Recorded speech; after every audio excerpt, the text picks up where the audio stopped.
business networking has become so important, and I think if people think about, the leading solution for business networking, top of mind will always be LinkedIn. And I love LinkedIn. I wanted to share a few thoughts with you around how I use LinkedIn, and maybe they'll be useful for you. First thing I like to do is when I'm in a meeting, and a lot of us spend time meeting new people, it's really helpful to go out and find out who will be in that meeting, and go to LinkedIn. And I'll tell you that database has gotten so large, more often than not, people who will be there will be listed in LinkedIn. So you can start understanding who they are, right? Why are they relevant? What are their experience? What are their roles in the company? So LinkedIn is great for that.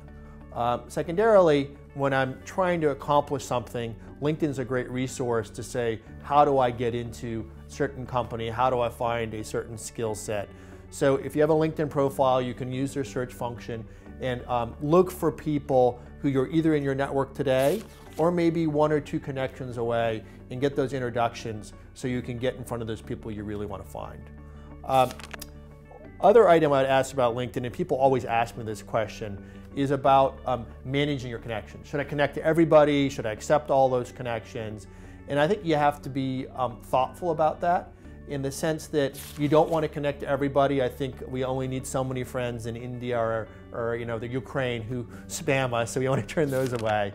I try to ask myself is, do I know who that person is, and do they know who I am? Number one. And number two, are they relevant to me in some way? So if the person is, a professional volleyball player and I have no interest in volleyball, and this is really my professional network, I'll probably turn that person away. You actually can just say, hey, I'm not going to respond. So be thoughtful so you have a big network, but it's relevant and it doesn't have spam in it. And finally, as a real fan of LinkedIn, it is really great for doing research and establishing connections. But the connection is just the beginning of a relationship. So think about, once you connect with somebody, if they're important, what are you going to do to manage that connection so it actually becomes something valuable, which is a relationship? So how do you follow up and nurture that connection over time so that person is useful and you can be useful to them? So LinkedIn is great. It solves lots of problems. I'm a huge fan. And hopefully this advice will give you a sense of where it will work for you, and maybe where you got to look for alternative solutions.